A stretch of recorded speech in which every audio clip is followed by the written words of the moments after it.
독일 뉘르부르크링은 수많은 자동차 제조업체가 본인들의 고성능차의 시험 용도로 자주 이용하는 서킷입니다. 그리고 뉘르부르크링을 전속력으로 한 바퀴만 돌아도 좋은 고성능차라고 인정받고 있죠. 중국에서도 최근에 뉘르부르크링에 도전한 기업이 두 개가 있습니다. 바로 샤오미와 BYD인데요. BYD는 본인의 가장 비싼 차량인 양원 U9의 뉘르부르크링 기록을 가지고 최근 열심히 홍보하고 있는 상태입니다. 중국산 슈퍼 전기차로서는 거의 최초로 도전하는 거니 나름 자부심이 있겠죠. 하지만 중국에서 가장 큰 자동차 매체인 농처디에서 BYD 기록에 대해 의구심을 갖기 시작해 영상을 만들었습니다. 什么？仰望 U9 的纽北测试成绩被官方否认了。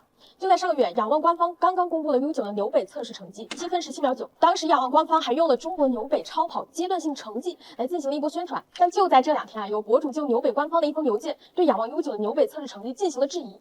简单来说，就是认为纽北官方并没有认可仰望 U9 的成绩，因为是比亚迪自己计时的，其车辆没有经过纽北的检查。此外，海报中的紫色圈速成绩牌也是比亚迪自己仿制的。官方回复称不在官网发布成绩，是因为这辆车并未在同级别的车中有新的记录，并且纽北官方还指出，赛道成绩要想被记录，车辆的赛道挑战必须在官方的计时和检查之下进行，以确保车辆符合标准。这里画2个重点，一是没有在同个级别中创造新的记录。那仰望 U9 到底属于哪个级别的车型呢？有网友也向纽北官方进行了询问，但是官方给出的答复居然是无法确定属于哪个级别的车型。奇怪的是，当初公布测试成绩的时候，仰望 U9 所宣传的口径都是量产版本的纯电车，因此仰望 U9 参加纽北测试的车型是否是通过量产认证的车型？不过仰望汽车总经理胡小青在11月12日转发了一位博主的博文，很明确的提到这次刷圈的仰望 U9 在原则上是不符合纽北对量产车认证的，并且仰望自己也还在准备认证材料。但是仰望还被网友扒出将纽北官方红色成绩牌 P 成了紫色，那这一举动呢，也被猜测是为了隐去原有的红色牌子上的原型车的字样。仰望在官宣仰望 U9 的纽北赛道成绩时，都带上了量产车这一话题，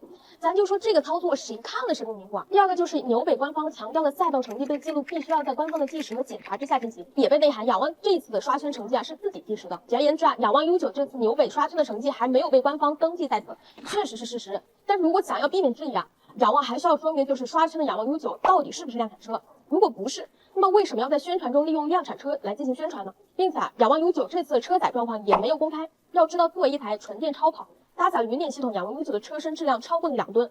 那么这次在纽北刷圈对于云辇系统的拆装情况是否也应该公开？ 참고로 해당 매체는 중국에서 자그마치 4억 명의 회원수를 지니고 있으며 해당 영상은 농처디에서 내놓은 공식 영상이라 수많은 사람들이 보고 수많은 댓글들이 달렸는데요. 이번에는 또 다른 중국 인플루언서가 말한 U9 뉘르부르크링 서킷 도전 내용에 대해 들어보도록 하겠습니다. 这次纽北赛道上，大家都在关注小米四驱 Ultra， 但是这款168万的仰望 U9因为制动不足，冲出了赛道，差点撞车，真的是丢人丢打吧的。你都168万，你用的还是03T0的电池，这就是为什么你刹不住的原因之一。没有3元锂晶，技术水平不到位。所以说，即便你是168万的2门2座的超跑，但你依旧是比亚迪的车。所以说，你觉得这么贵的车是死要面子用自家03T0电池呢，还是应该去采路别家的3元锂的电池？ 해당 인플루언서가 말한 대로 U9은 이번에 확실히 벽에 충돌할 뻔했습니다. 심지어 당시 U9을 운전한 프로 드라이버가 이런 말까지 했죠.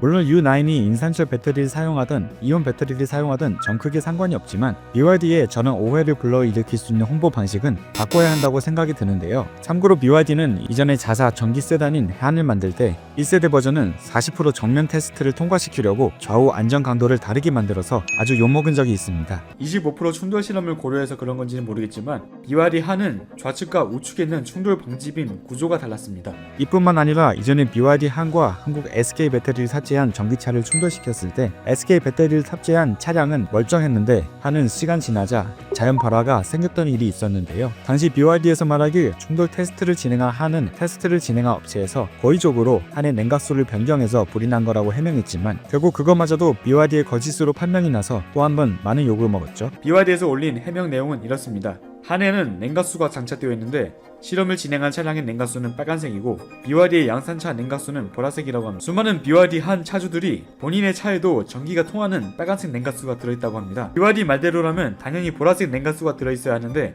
이건 BYD에서 내놓은 해명글과 너무 반대되죠. 따라서 BYD의 해명글은 순전히 거짓 또는 소비자를 완전히 기만한 글이 된 셈이죠. 물론 BYD의 중국 내 판매량은 의심할 것도 없이 엄청나고 전기차 관련 기술도 상당히 많이 가지고 있다는 것도 부정할 수 없는 팩트입니다. 다만 저도 같은 BYD 차주로서 BYD에서 홍보나 여러 면에 대해 좀 더 솔직하길 바라는 마음인데요. 이번엔 해당 영상을 본 중국인들의 반응을 보도록 하겠습니다.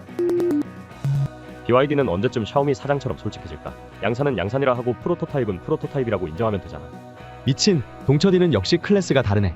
저 기록은 진짜일 수 있지만 차량은 분명 양산차가 아닐 것임. 상하이 서킷에서 타이칸과 같이 기록한 성적만 봐도 알 수 있잖아. U9 양산 버전은 니르부르크링에서 타이칸보다 최소 20초는 느리다고 보면 됨. U9의 무게를 생각하면 니르부르크링에서 좋은 성적을 낼 수 없다는 게 당연한 거 아닌가?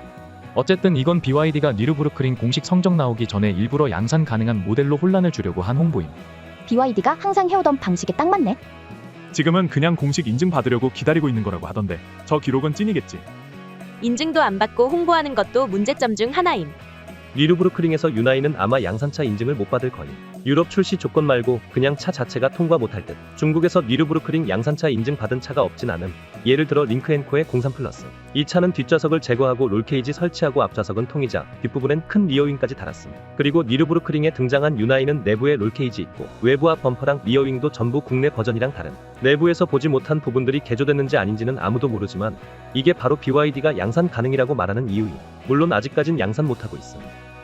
프로토타입은 그 회사가 어디까지 갈 수 있는지 보여주는 진짜 실력임. 샤오미 봐. SU7 프로토타입은 영국 전문 회사 도움받은 거라고 깔끔히 인정했잖아. 아직 실력이 부족하니까 배워야 한다고 솔직하게 말하고 도움받으면서 배워나가는 태도가 있잖아. 이게 바로 진정한 자세라고. 이상한 변명하지 말고. BYD는 이렇게 스포츠 지향 모델 만들 때마다 포지션을 애매하게 잡더라. 실도 그렇게 망한 거잖아. 그렇게 괜찮은 차 만들어 놓고도 타깃 고객을 제대로 못 잡고 있어. 이것저것 다 해보려고 하는 건지 아니면 진짜 방향을 못 찾은 건지 모르겠네. U9은 첫 바퀴를 돌 때부터 브레이크가 안 먹히는 걸 보면 그냥 제동 성능이 안 좋다는 것이지. 근데 슈퍼카인 U9이 브레이크가 안 먹히면 서킷을 어떻게 달려야 하는 거냐?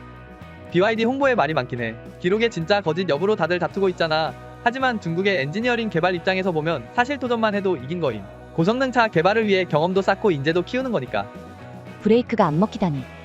전에 내가 말했잖아. U9은 만들어지기만 해도 성공이다라는 말이 U9의 홍보 방향이 되어야 한다고. 그런데 BYD 내부에서도 의견이 뒤죽박죽인 거 보이지? U9 홍보 보면 답나옴. 이상한 홍보들로 가득 차 있고 보안은 엉망진창. 인플루언서들은 아무 말 대잔치에 엔지니어 팀은 니르부르크링 도전 준비도 제대로 못해서 급하게 진행했잖아. 심지어 예비 타이어도 없이 갔다고? 이건 재앙 수준이지. BYD는 진짜 마음 가라앉히고 문제를 제대로 돌아봐야 함. U8의 성공은 맞는 방향이었어. BYD의 차 만드는 방식이 별로 마음에 들지 않아도 그 차의 제작 방식과 홍보는 나무랄 데 없었다고 인정할 수 있어. 근데 U9 홍보는 정말 답도 없음. 마케팅 부서 전원사표 내는 게 차라리 낫겠음. 충분히 준비하고 나서 한 번에 제대로 보여준다라는 개념을 이렇게 산으로 보낼 줄은 몰랐다.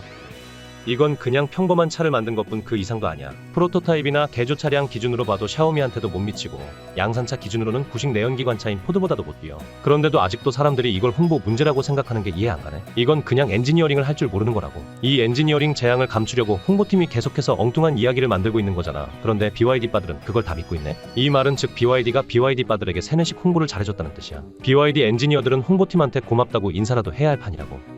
안 되는 건 안 되는 거임. 트랙이야말로 진짜 실력을 증명하는 유일한 기준이라고. 근데 현대 아이오닉 5N은 양산 버전으로 2바퀴나 돌았네. 애초에 아이오닉 5N과 비교하는 게 잘못된 것이지. 5N은 그냥 물리 법칙을 무시한 괴물이라고. 생각해봐. 고작 600마력의 SUV가 니르부르크링 기록을 깨고 2바퀴나 달린 반면 우리나라는 니르부르크링에 도전한다면 무슨 TCR 버전이나 슈퍼카만 가져오는데 정작 양산차 기록은 다 실패했잖아. 우리도 앞으로 나아가기 위해선 인정할 건 인정해야 돼.